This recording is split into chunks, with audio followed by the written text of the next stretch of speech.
যারা দেশের সরকার হতে পেরেছেন, আল্লাহর কসম করে বলছি, এই শহীদ আনাস, শহীদ আবু সাইদ মুক্ত, শহীদ আসহাবুল ইয়ামিন যদি রক্ত না দিত, কোশ্চিন কেন আপনার দেশে আসতে পারতেন না?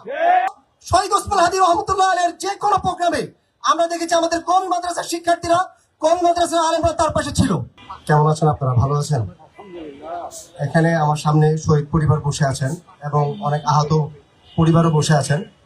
অ্যাকচুয়ালি আপনাদের সামনে বক্তব্য দেওয়ার মতো আমার কোনো যোগ্যতা নেই, কারণ আমরা যে দেশ পেয়েছি 1400 শহীদ পরিবারের বিনিময়ে, আহত হাজার হাজার আহতর বিনিময়ে যে দেশ পেয়েছি, এর একমাত্র সম্পূর্ণ ক্রেডিট হচ্ছে আপনারা।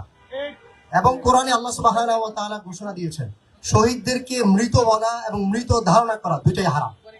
একটু আগে একজন বলছিলেন যে আমি শহীদের আম্মু যদি হই তাহলে ওসমান হাদি যেন হয় শহীদদের সর্দার। আমি আপনাকে বলছি, আপনি নিশ্চিত শহীদের আম্মু, আংটি উম্মু শুহাদা ইনশাআল্লাহ। রাসূলুল্লাহ সাল্লাল্লাহু আলাইহি সাল্লাম কোরআনে বলেছেন, মান কুতিলা বিদুনি মাজলামিন ফাহুয়া শাহীদুন, যে ব্যক্তি অন্যায়ভাবে নিপীড়িতভাবে মারা যায় সে নিঃসন্দেহে শহীদ। সুতরাং আজকে আমরা যে দেশ পেয়েছি, যে দেশের মধ্যে মানুষ নিরাপদে শৃঙ্খলাভাবে বসবাস করতে পারে, যারা বিদেশে ছিল বিদেশ থেকে এই দেশে এসে সরকার প্রধান হতে পেরেছে, এর সম্পূর্ণ ক্রেডিট আপনাদের। আমরা আপনাদের কাছে আকুল আবদার জানাবো, যেদিন আপনারা জান্নাতে চলে যাবেন, আপনারা জান্নাতে যাবেন, কারণ একজন শহীদ তার পরিবারের 70 জন জাহান্নামীকে সুপারিশ করে জান্নাতে নিয়ে যাবে ইনশাআল্লাহ। সেই দিন এই আমি আদনান ফুয়াদ মুক্তাসিমকে আপনারা স্মরণ করবেন ইনশাআল্লাহ।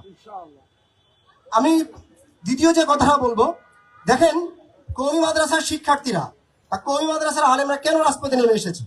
আপনারা জানেন হাসিনার সাথে আমাদের বিরোধিতা, আমাদের শত্রুতা শুরু হয়েছে 2013 সালের 5 মে, সেই গণহত্যার দিন থেকে।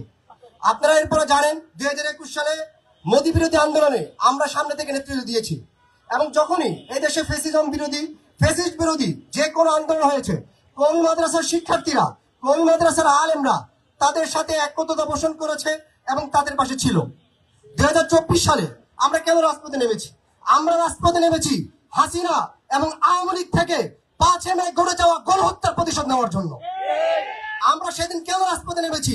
আমরা রাজপথে নেমেছি আমরা যখন দেখেছি আমাদের চোখের সামনে আসহাবুল ইয়ামিনকে পুলিশের গাড়ি থেকে ফেলে দেওয়া হচ্ছে, আমরা যখন দেখেছি শহীদ আবু সাইদকে শহীদ করে দেওয়া হচ্ছে, আমরা যখন দেখেছি আমাদের ভাইদের চোখ হারিয়ে ফেলছে, এই অবস্থা দেখে একজন কোন মাদ্রাসার আলেম, একজন কোন মাদ্রাসার শিক্ষার্থী হিসেবে আমরা ঘরে বসে থাকতে পারি না।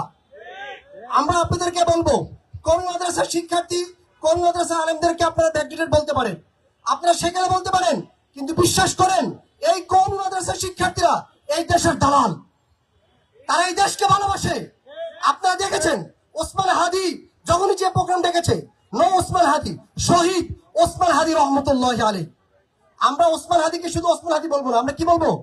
শহীদ ওসমান হাদি রহমতুল্লাহ আলাইহি। নিঃসন্দেহে তিনি শহীদ ইনশাআল্লাহ। তো শহীদ ওসমান হাদি রহমতুল্লাহ আলাইহির যে কোনো প্রোগ্রামে আমরা দেখেছি আমাদের কোন মাদ্রাসার শিক্ষার্থীরা, কোন মাদ্রাসার আলেমরা তার পাশে ছিল, এবং আজকের এই ইনকিলাব মঞ্চের পাশে আমরা আছি, আমরা থাকবো দেশের জন্য, দেশের জন্য, জনগণের জন্য। যখনই রক্তের প্রয়োজন হবে আমরা রক্ত দেব ইনশাআল্লাহ। তবে আমাদের আকুল আবদার, রক্তের দাম আপনারা ভুলে যাবেন না। নেতা হয়ে যাওয়ার পর, লিডার হয়ে যাওয়ার পর অল্প কিছু টাকার বিনিময়ে দেশকে, জনগণকে বিক্রি করে দেন না। আমরা দেখেছি জুলাই পরবর্তীতে এদেশে রাজনীতি হয়েছে, এদেশে দুর্নীতি হয়েছে, গুম হয়েছে, খুন হয়েছে, কিন্তু আমরা যাদেরকে নেতৃত্ব ভার করে দিয়েছি তারা আমাদেরকে ক্রেডিট দেয় নাই, তারা আমাদের হিস্সা দেয় নাই, তারা আমাদেরকে সেখানে বলে দূর দূর করে তাড়িয়ে দিয়েছে। আমি বলবো দিন শেষে আমরা আপনাদের ভাই, আপনারা আমাদের ভাই, আমরা এই দেশকে ভালোবাসি, আমরা এই দেশের জনগণকে ভালোবাসি। সুতরাং কেডিবাজি রাজনীতি করে সবাইকে পর করে দিবেন না।